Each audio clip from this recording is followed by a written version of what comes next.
Ladies and gentlemen, welcome to this week's Top 5 Camps. I'm the Naked Granny, and in this video I've got some incredible builds to show you from some of the best builders in the Fallout 76 community. Before we take a look at these camps, I have got to mention something, so I apologise for the long-winded bollocks, but yeah, I need to say it. All the camps you see this week were chosen and placed by my Discord members. And that's the way it's going to stay going forward. We're not going to be getting guest judges on anymore. I'm not going to be judging. It's literally going to be down to a voting poll in my Discord. Now, the reason this has come about is because of last week's top 5. The way that some of the people in the comments insulted Gamer Aviator was absolutely disgusting. It were uncalled for. And just let this sink in, right? Listen to the words I'm saying. I had to turn off the comments on a Fallout 76 camp competition video because they were getting too abusive. What the fuck, man? That is embarrassing. It is actually embarrassing. Seriously, some of you men need to grow up. You really do. You're acting like a right bunch of fannies. It's literally a building competition with no reward. But yeah, for everybody who's not a dickhead, if you do want to vote on your favourite camp every week, all you got to do is go into the Discord. There's a link in my description, and I'll throw a poll up every Thursday when the competition closes. Anyway, with all that miserable bollocks out at way, let's take a look at this week's best camps, voted for by you. Okay then, so in the number 5 spot or number 4 spot, both of these builders were tied. I'll leave it up to you guys to decide which spot you want them in. We have Jezebel's Revenge and Silver Bunny. Let's start off with Jezebel's build, the Atomic Mini-Mart. Jezebel, I've got to say, this is a really cool looking build, and it's in an absolutely fantastic location. I've said this time and time again, guys, this spot, if you want to put down a store build, yeah, you ain't getting much better. Now, in terms of exterior design, I like how well it matches in with Charleston and the surrounding area. Great use of the responders set. If you can see that building right at the end there, guys, it's a perfect match. Yeah, this really does fit in well with the environment. Another thing that stood out to me about this was shape of the place. You've not just gone for a standard box or rectangle, you've got a bit of angulation in its situation. And that would have took a little bit of manipulation with a foundation. Aye, it's not a bad looking build this, it's fairly bonny on outside of it. Now on to interior. Yeah, it's not bad this, it's fairly well decorated, matches the outside with that immersive scrappy kind of feel. I love all the scrap you've got down, all the junk, fantastic use of the chessboards. It's not a bad looking shop this, but I do believe it doesn't end here. You've got an upstairs as well, haven't you? Aye, of course you have, and here it is here, guys. A nice little flat for the shop owners to live in. Again, extremely well decorated. It looks the part. Yeah, overall, Jezebel, you've done a solid job with this store build. Now we'll take a look at Silver Bunny's camp. And remember, guys, it's up to you what to decide who is number 4 and number 5. So let me know down in the comments. Like I said, both of these were tied with the same number of votes. But yeah, this is the Pipe Place build by Silver Bunny. Now, much like Jezebel's build, this is a seriously cool location. What Silver Bunny has done here is utilised a pipe into her actual camp. Now, I know that doesn't sound too glamorous, but just wait until you see the inside of it. That's where the magic happens with this build, at least in my opinion. Before we do that though, let's take a look at the exterior. And there's not actually too much to look at. This build is very well camouflaged. You can see over here, Bunny's used the... what the buddy called? Grass roofs. I don't know why I struggled with that then. My mind just went bloody blank. But yeah, she's done a great job with the grass roof pieces. That is actually more complicated than you would imagine though. They're actually double layered, and you'll see more of that when we go inside. I'm not sure exactly what the process entails, but apparently it was a proper kick in the penis. Now, if we take a look inside, you see the pipe, the pre-existing one there that she's incorporated. Simply lovely. We've got the steam coming up as well, which gives it a sewer kind of look. That's the new chimney set, believe it or not. I think it's been merged into the foundation or placed under the map. Not sure, but it looks good. Now for the pièce de résistance of this build, as the Albanians say.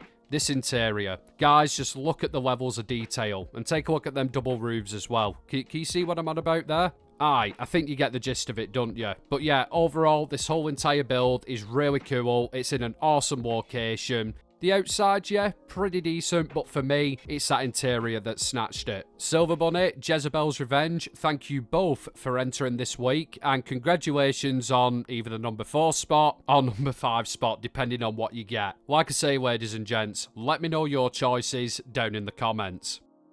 In the number 3 spot this week, we have Moonlight Cowboy with the Spanish modern build. I've got to say, Moonlight, this is a really, really smart looking camp from the outside. Obviously, the standout feature of it is that, what even pattern would you call that? It's not Tudor, is it? No, is it Buddy L Tudor? I don't know. That square, cuboid-ish, wooden frame shit. You know what I'm saying. Yeah, you do. Now, correct me if I'm wrong, right? But it doesn't take a genius to work out that must have taken a long time. I think the horizontal stripes are double walls, and I think the vertical stripes are double stacked roof pieces. I could be wrong on that, but I'm pretty damn confident. Another thing that really stood out to me about this build was the barn doors that you've got on the back there. They are cool as penguin piss. I think the first camp I ever saw them on was Milner's, and I was impressed by them then, and I'm impressed by them now on Moonlight's camp. They look really good. And they actually do take a little bit of trickery to place down as well. Obviously, they're supposed to be on the prefab barn set, so yeah, there's been a little bit of work gone into that. All in all, Moonlight, extremely cool looking camp. Now, I did prefer the outside to the inside. You know me by now, dude. I prefer my scrappy kind of interiors. However, for this theme, you know, clean, modern, fresh kind of looking, I think it works well. I would have liked to have seen a little bit more decor, but yeah, I'm guessing your budget's screaming at you. Moonlight Cowboy, thank you very much for entering this week. Congratulations on the number 3 spot. In the number 2 spot this week, we have Lady H with the Riverside Beach Cottage. This is a beautiful looking build, I'm not going to lie to you. What a stunning job, Lady H. Okay then, so let's just breathe this in a little bit. It's only a small build, but there is a lot to go over. First off, the shape of the structure, the size of it. Simple, very compact, but I think it looks bloody bob on. The only thing I can't get my head around is how you've done them roof pieces. I can't work out whether they're double layered or you've got planters in there. I really don't know. I just can't work that out for some strange reason. I'll tell you something, guys. I may be back and being able to speak and stuff, but my brain is just... it's still not bloody right, I tell you. But yeah, that aside, stunning job with the exterior of this thing. Like I say, the building itself... unless I'm, you know, missing something blatantly obvious, doesn't look too tricky. In my opinion, what makes it stand out and look so well put together is the decor. I mean, just take a look at it. You can't complain about that, can you? The level of detail on this place is phenomenal. Everything from the string lights that Lady H has made to the perfectly placed flowers. Everything about the exterior decor on this is perfect, and I'm actually in love with this build. It's one of my favourites that I've seen from you, Lady H. Really good job. Now, the amazing decor doesn't just stop at the outside. The interior of this thing is absolutely insane. Guys, take a look at it. I don't really need to say much, do I? Every single inch of this interior has been masterfully decorated, and yeah, you have absolutely knocked it out of the park with this build, Lady H. The overall design, all the merges, like that couch bed thing over there, the way that everything's been put down, yeah, this is a solid 10 out of 10. Lady H, thank you very much for entering this week. Congratulations on the number 2 spot. Like I say, one of my favourite builds that I've seen from yourself. Awesome work. Alright then, so now we come to the number 1 spot. And who do you think's got it this week? Well, I'm not going to keep you waiting for any longer. This week's winner, as voted for by you guys, is Mystery Moonlight with the Art Studio build. And I'm telling you now, just from the little bit that I've seen of this, I know this is going to be an absolute banger. Mystery, she is a really good builder, believe me. Okay, so let's start on the outside of this gaff. I mean, makes sense, doesn't it, considering we're already on the outside of it. Structure-wise, 10 out of 10 from me. The White Spring set is absolutely killing it there. I don't know about you guys, but I think that is one of the best sets that they've ever put in the game. If you're into your clean builds, obviously, it wouldn't look too good in a scrappy one, would it? Now, much like Lady H's build, the actual structure itself isn't anything too extravagant. However, this is a prime example of it doesn't bloody well have to be. Sometimes you can put together a nice easy structure and it still look pretty sick. Case in point right in front of you. I do like what you've done with the red roof pieces though to give it that kind of stripe effect. I've never actually played around with them, so I'm not sure if they're just naturally glitching through the wall or you've offset them a little bit. I can't be 100% sure. Again, I've never actually played around with them, and we all know some roof pieces, some walls, they can behave in mad ways in this game. So, yeah, could go either way with that one. Now, on to your interior, and wow, guys, this is absolutely stunning. I mean, just look at that kitchen, for example. It looks bang on. There's literally no other way to describe it. And the whole house is like this. I can't imagine the amount of time you put into this mystery. It's just, yeah, it's incredible. It really is incredible work. The attention to detail is commendable. I honestly don't know how you have the patience for it.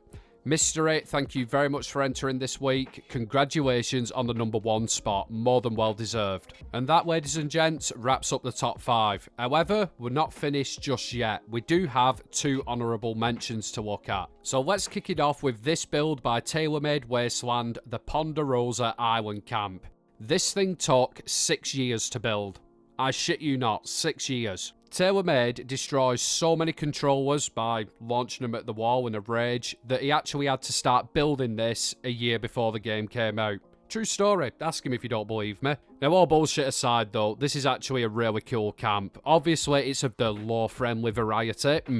Simply lovely. And there is quite a few tricky bits got into this. I'm not actually lying when I say he spent a long time, you know, putting this together. He's put a lot of work into it, and I think it's turned out bloody great. I love the overall design of the place, very wastelandish, fits in with Fallout perfectly, and the level of decor you've got in here as well, mate. You've actually done a really good bloody job with this. It's nice to see it finished. TaylorMade, thank you very much for entering this week. Congratulations on the honourable mention, dude. Now, our second honourable mention goes to KIFd with the Away Sky Camp build. Away Sky Camp, is that supposed to be Go Away Sky Camp? Or, I don't know, it doesn't matter.